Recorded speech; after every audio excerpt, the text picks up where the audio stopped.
한 주를 시작하는 월요일입니다. 오늘의 매일경제신문에서 우리가 얻을 수 있는 경제 이슈 팁은 어떤 것들이 있는지 정리해 보겠습니다. 매일경제 주간 브리핑, 오늘 이 시간에는 김성수 시사문화평론가와 함께하겠습니다. 안녕하세요.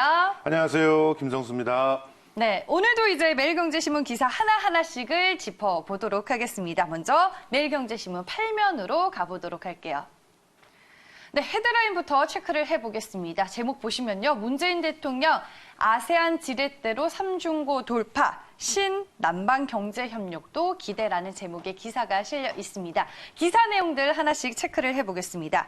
이 아세안 관련 정상회의에 참석하기 위해서 이 태국 방콕에 도착한 문재인 대통령이 본격적인 신남방 정책 2.0 추진을 위해 나섰습니다.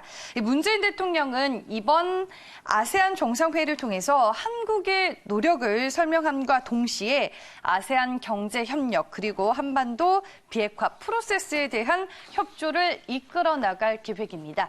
이번 아세안 정상회의에서 문재인 대통령이 어떤 부분을 강조하고 그리고 이달 중순으로 또 예정이 되어 있는 한 아세안 정상회의를 성공적으로 이끌어내기 위해서 어떤 노력을 기울이는지 우리가 또 한 번 확인해 볼 수 있는 기회가 될 것 같습니다. 문재인 대통령이 아세안 관련 정상회의에 참석을 위해서 이제 태국으로 떠나게 됐습니다. 이번 문재인 대통령의 주요 일정들을 어떻게 정리를 해볼 수 있을까요? 예, 일단 태국 방콕에 이제 도착을 해서 바로 아세안 의장국인 이제 태국에서 마련한 만찬에 참석을 하죠. 이런 만찬들도 상당히 중요한 그런 의미를 갖고 있습니다. 두루두루 아세안 정상들과 눈을 맞추면서 필요한 현안들에 대해서 나누는 그런 시간들이 될 수 있을 거라고 기대를 하고 있고요. 그리고 4일 오전 아세안과 한국, 중국, 일본이 참여하는 아세안 플러스 3 정상회의가 이제 개최가 됩니다. 이 아세안 플러스 3 정상회의는 이제 기본적으로 그 한중일 같은 경우는 아세안과 자기 나름대로의 다른 그 다양한 형태의 그 만남들을 모색해 왔는데 서로의 입장과 결이 조금씩 다르거든요. 그런 입장에서 아세안 국가들이 지금 한국과 중국과 일본에게 바라고 있는 것들을 조율하는 그런 시간입니다. 그래서 이 정상회의의 어떤 그 성과에 따라서 아세안과 또 동북 3개의 강국들이 과연 어떤 식으로 지형을 재편할 것인지가 주목이 되는 그런 자리라고 볼 수가 있습니다. 네.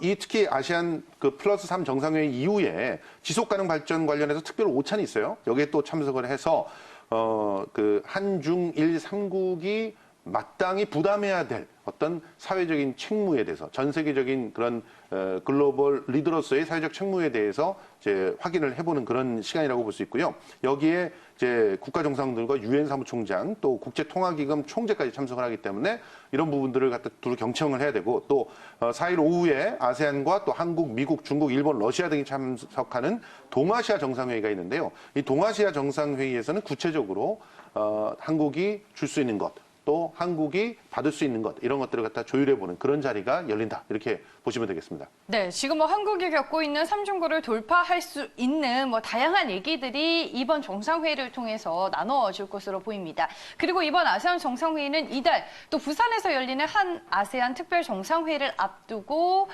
이제 외교에 나선다라는 점에서 의미가 큽니다. 개최를 앞두고 있는 이 한 아세안 특별 정상회의는 어떤 의미를 갖는 건가요? 자, 우선 한국은 이전까지 전통적인 맹방들, 그러니까 미국과 일본에 대한 신경, 그리고 또 중국이라고 하는 그 최대 교육국과의 어떤 기본적인 관계들을 형성하기 위해서 아세안 쪽에는 상당히 소홀했던 면들이 있습니다. 그렇지만 실제로 이제는 무역에 있어서도 굉장히 다양한 그 나라들을 이렇게 섭렵하면서 시장을 확대할 필요가 있고 특히 아세안 나라들의 전 세계 무역 시장에서의 비중들도 상당히 높아지고 있는 그런 상황이에요. 그렇기 때문에 중국의 교역이 부실해졌을 경우에 아세안을 확장하는 것은 굉장히 큰 의미가 있습니다. 그런 측면에서 아세안 국가들과의 스킨십을 평상시에도 굉장히 밀접하게 만들어줘야 될 필요가 있고 그런 측면에서 한 아세안 정상회의는 아세안 국가들과 한국이 좀 더 새로운 그런 국면을 모색한다는 측면에서 굉장히 중요한 회의고요. 특히 이 자리에서 문재인 대통령은 그 국제 정세에 입각해서 한국이란 나라가 어떤 그 위치를 차지하고 있고, 그리고 특히 한반도 문제에서 어떤 아세안 국가들의 도움을 받을 수 있는지 이런 부분을 모색을 할 것입니다. 그리고 우리가 이렇게 받는 게 있으면 주는 게 있어야 되겠죠. 네. 그 전체적으로 한국은 아세안 국가들에 대한 기여도가 굉장히 낮다라는 평가를 받았었는데, 이 부분에 대한 인식을 제고하기 위해서 초국가 범죄 등의 비전통적인 안보 문제, 우리가 전통적 안보 문제에 집중하다 보면은 미국과 일본의 어떤 견제에서 자유로울 수가 없기 때문에 비전통적인 안보 문제에 대해서는 한국이 아세안 국가에 굉장히 기여할 수 있는 부분도 있다. 이런 부분을 강조하면서 관계를 개선해 나갈 것이라고 보입니다. 네, 알겠습니다. 첫 번째 기사 내용을 자세하게 살펴봤고요. 다음 이제 경제 기사 살펴보도록 하겠습니다. 이번에는 매일경제신문 12면으로 가보겠습니다.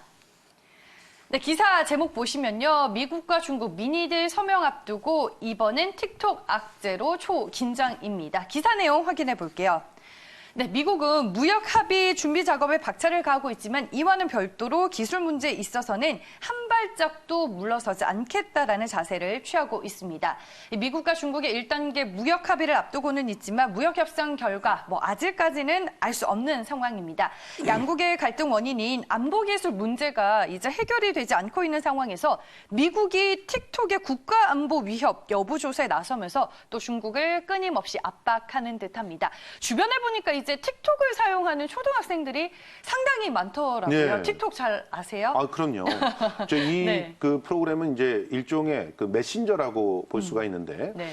특이하게도 한 15초 정도의 동영상을 네. 아주 손쉽게 보낼 수 있는, 그래서 동영상에 기반한 그런 메신저다, 이렇게 보시면 되겠는데요. 네. 문제는 자기 표현을 하는 욕구가 굉장히 강렬한 10대, 20대들에게 선풍적인 그런 인기를 끌면서 이제 그 사용하는 그런 인구수가 점점 늘어나고 있는 네. 그런 그 메신저예요. 그래서 네. 장래가 촉망되는 그런 기업인데, 지금 문제는 네. 공화당 소속의 중견상원의원인 마르코 루비오라고 하는 사람이 지난달 9일 틱톡의 뮤지컬리 매수가 미국 국가안보상 우려가 있다라고 하면서 심리를 청구한 건데, 이 뮤지컬리라고 하는 그런 회사에서도 앱을 운영하고 있었고, 그 앱이 사실은 비슷한 어떤 그 기능들이 좀 있는 그런 앱이었어요. 네. 그러니까 기업의 입장에서는 비슷한 기능을 갖고 있는 앱들을 인수하면서 경쟁을 줄여서 좀 더 확장을 하겠다라고 하는 당연한 의도에서 매수를 한 거라고 볼 수가 있지만, 네. 그런데 문제는 이 틱톡에 과연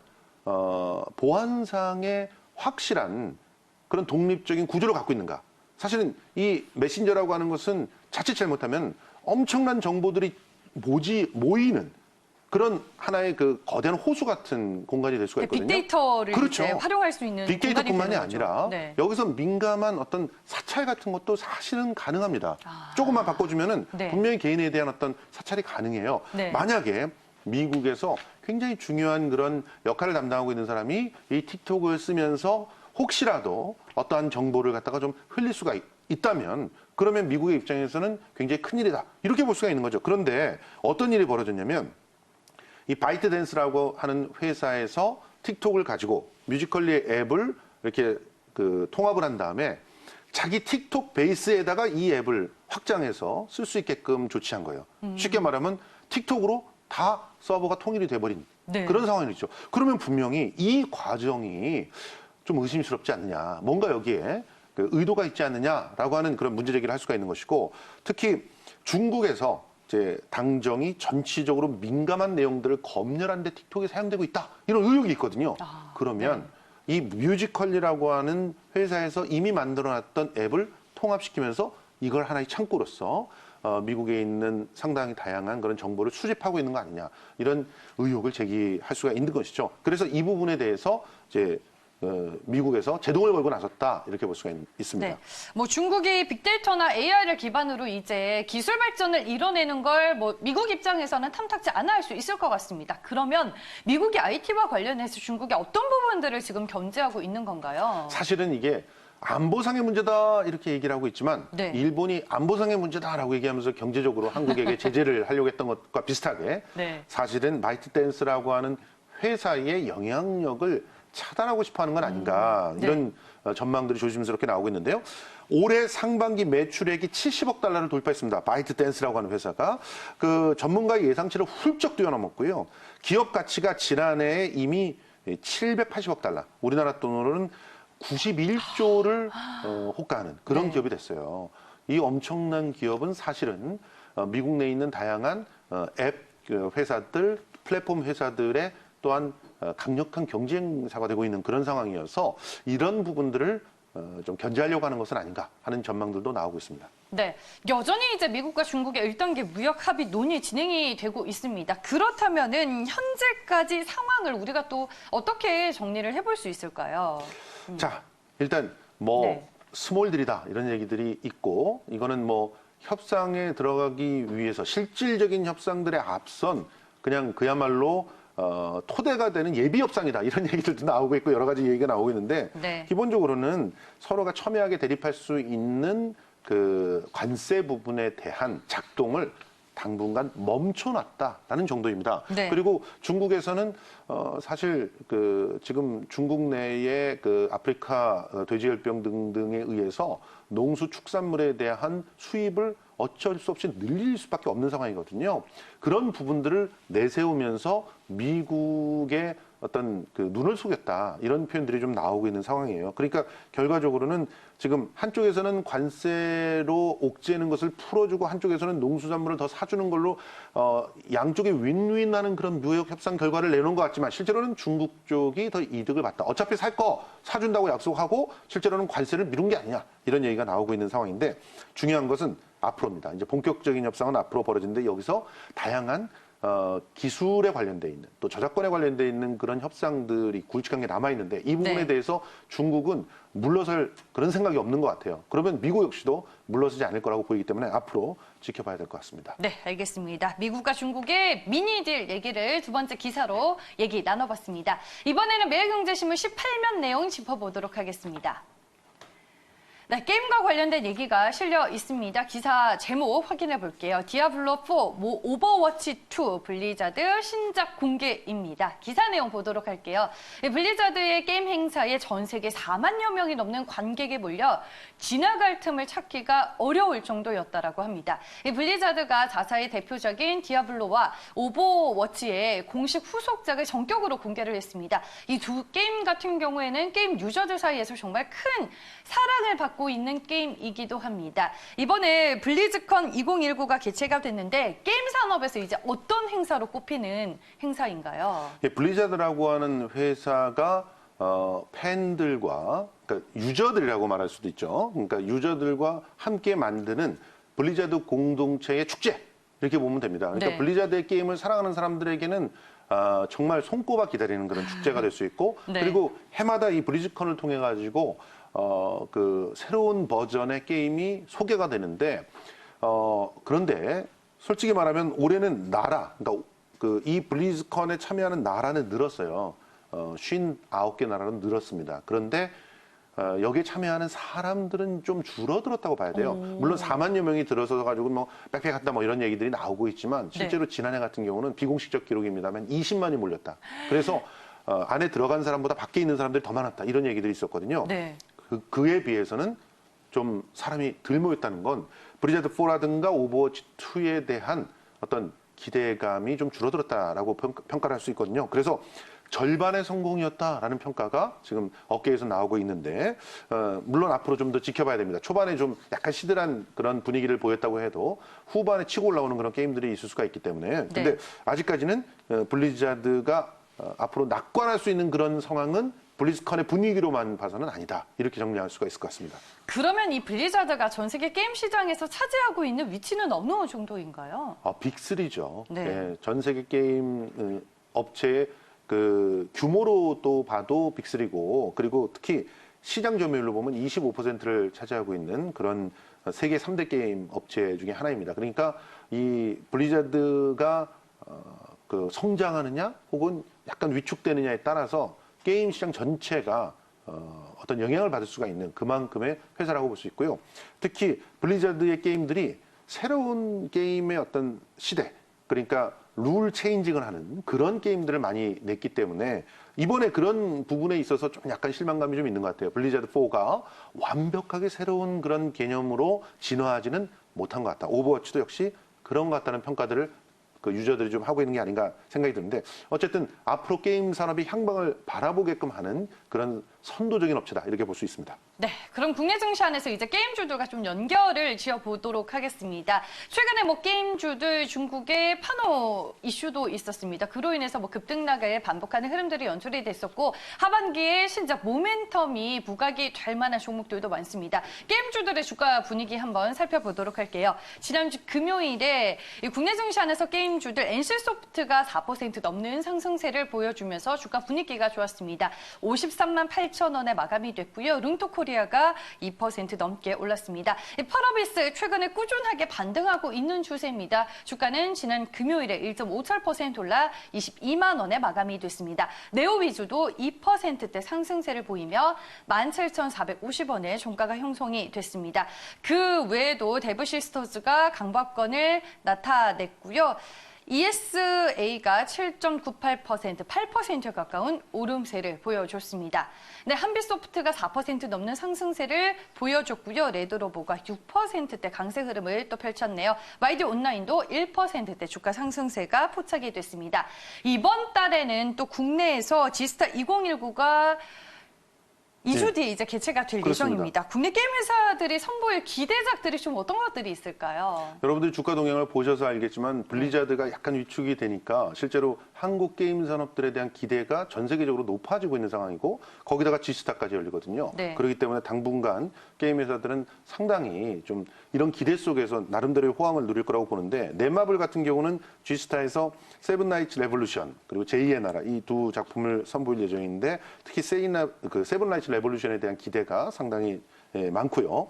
또 이제 크래프톤 같은 경우는 배틀그라운드 헤리티지를 다양한 컨텐츠와 프로그램으로 구성해서 G스타에 참여를 할 예정입니다. 그라비티는 라그나노크 오리진 또 라그나노크 X 같은 작품들을 선보일 예정이고요. 펄어비스가 액션 배틀로얄 세두 아레나를 비롯해서 프로젝트 K, 프로젝트 V 또 프로젝트 CD의 신작들 를 선보일 예정입니다. 하드소프트는 티어타워, 몰페스트, 컬러팝 등의 게임 3종을 개발을 해서 야심차게 도전을 하고 있는데 전반적으로 한국의 게임 회사들이 약간 위축됐던 그런 그 기세들을 떨치고 신작과 또 기존 작품들에 대한 업그레이드 버전을 통해서 G스타에서 야심찬 그런 도전들을 하는 모양새다 이렇게 보시면 될 것 같습니다. 네, 알겠습니다. 세 번째 기사는 게임 산업의 동향에 대해 살펴봤습니다. 매일경제 조간 브리핑이 함께하고 계십니다. 이번에는 매일경제신문 25면에 실린 기사를 보도록 하겠습니다. 네, 연기금 얘기입니다. 제목은 연기금 연내 매수 여력 10조 배당주 주목입니다. 기사 내용 보도록 할게요. 연기금이 이제 연말을 앞두고 배당주와 저평가된 국내 주식 위주로 다시 매수에 나설 가능성이 제기가 되고 있습니다. 뭐 연기금은 항상 시장이 약하거나 지지부진할 때 시장을 뒷받침하는 경향이 컸습니다. 이제 연기금의 실탄 과연 얼마나 남아 있는 건지 알아보도록 할 텐데 최근에 이제 국내 증시 안에서 연기금의 역할은 어땠나요? 예. 말씀하신 대로 그 국내 증시를 떠받치는 든든한 그 버팀목 같은 그런 역할을 주로 했던 연기금이 최근 들어서는요, 수익도 상당히 짭짤하게 남기고 있습니다. 실제로, 이번에 국정감사에서 그 연기금을 담당하고 있는 그런 분들이 나와서 자신들의 실적들을 갖다 자랑하는 그런 자리들이 있었는데, 국민연금 같은 경우 지금 무려 8%대의 그런 수익들이 있었다. 그래서 연기금을 탄탄하게 이런 이전보다는 조금 더 개선돼 있는 투자 전략으로 연기금을 탄탄하게 만들어놨다. 이런 부분을 강조를 했었는데 실제로 이번에 10월 말에 다시 또 대략 한 10조 원 정도의 그런 어떤 기금의 총알들이 있다고 밝히면서 다시금 좀 더 이전과는 다른 조금 더 공격적인 그런 모습들을 갖다 보이겠다는 그런 전망이 있기 때문에 전반적으로 코스피 시장을 조금 더 끌어올릴 수 있는 그런 역할들을 연기금이 하지 않을까 이렇게 예상이 되고 있습니다. 네, 뭐 기사에서도 확인됐다시피 아직 국내 증시 안에서 투자할 여력이 남아있다라는 건데 앞으로 그러면 이제 어떤 전략을 취하겠다라는 계획인가요? 뭐 실제로는 네. 지금 실적이 저평가되어 있는 그런 주식들 중심으로 투자를 갖다 하겠다라는 그런 계획들은 있는 것 같습니다. 그런데 대외 변수가 있죠. 특히나 미중 무역 협상. 사실상 우리나라의 그 코스피 시장이 미중 무역 협상에 어떻게 보면 굉장히 몰입되어 있는 상황이에요. 그래서 미중 무역 협상이 좀 안 좋다. 그러면 어김없이 그것이 그 주가에 반영이 되고 네. 협상이 좀 좋아지는 모습들이 보인다고는 바로바로 또 실적이 개선되는 그런 모습들을 보이고 있어요. 이 모습들의 이제 연기금의 투자도 같이 연관될 가능성들이 상당히 높다. 그래서 미국의 실물 경기 지표 그리고 또 중국의 어떤 무역 협상에 대한 대응 이런 것들이 주요한 변수가 될 수 있어서 국민연금의 행보가 이렇게 딱 눈에 보이듯 예측 가능한 그런 상황은 아닌 것 같다. 다만 올해 말까지 유가 상승세가 이어진다면 이런 부분들에 대해서 연기금은 좀 더 적극적으로 투자를 할 것 같이 보이기 때문에 유가에 대한 동향들은 미리 챙겨두셔야 되지 않을까 이런 생각이 듭니다. 네, 알겠습니다. 어느덧 이제 마지막 기사를 살펴봐야 할 시간입니다. 역시나 25면에 있는 기사고요. 삼성 SDI에 대한 내용이 실려져 있습니다. 기사 제목은 삼성 SDI 바닥 다졌나 내년 영업이익 1조 돌파 기대입니다. 기사 내용 보도록 할게요. 삼성 SDI가 바닥을 다지고 반등할 것이다라는 기대감 속에 날로 커져가는 전기차 배터리 시장에서의 선전이 기대가 되고 있습니다. ESS 화재 등으로 3분기 실적은 다소 부진하게 나왔는데 내년에는 이제 또 상사 이래 최초로 연간 영업이익 1조 원 돌파가 기대가 되고 있습니다. 지금 삼성 SDI는 전기차 배터리 시장에서 우리가 어떤 성적을 기대해 볼 수 있는 건가요? 뭐 사실은 네. 그 미중 무역 분쟁 때문에 굉장한 그런 어떤 위축들이 있었고 사실은 그 중국 같은 경우가 전기차를 가장 많이 생산해내는 국가 아닙니까? 그렇기 때문에 눈치를 볼 수밖에 없었고 그 중국도 그 어떤 생산들을 조절하는 그런 모습들을 보였었던 것이죠. 그런데 해외에서 특히 완성차 업체들의 전기차 출시들이 그냥 목전에 왔습니다. 그리고 그 출시에 따라서 시장이 완전히 달라질 가능성들이 조심스럽게 예상되고 있거든요. 진짜 이제부터의 차들의 그 어떤 시장은 전기차를 중심에 놓고 완전히 재편될 가능성들도 보입니다. 그렇게 됐을 때는 SDI의 역할이 굉장히 커지겠죠. 그런 측면에서 그 삼성 SDI 관계자는 조심스럽게 앞으로 뭐 1조 원 돌파까지는 아니더라도 네. 영업이익은 충분히 개선될 여건이 있다. 특히 내년도는 굉장히 초반이 좋아질 것이다. 이렇게 예상을 하고 있기 때문에 앞으로 기대를 해봐야 되지 않을까 생각이 됩니다. 네, 알겠습니다. ESS 화재의 영향으로 인해서 단기 실적 훼손은 불가피해 보이지만 또 한편으로는 모멘텀이 부각이 되고 있는 상황입니다. 내년 삼성 SDI의 실적 여부도 잘 지켜보시길 바라겠고요. 매일경제 조간 브리핑 오늘 이 시간에는 김성수 시사문화평론가와 함께했습니다. 오늘 말씀 잘 들었습니다. 고맙습니다.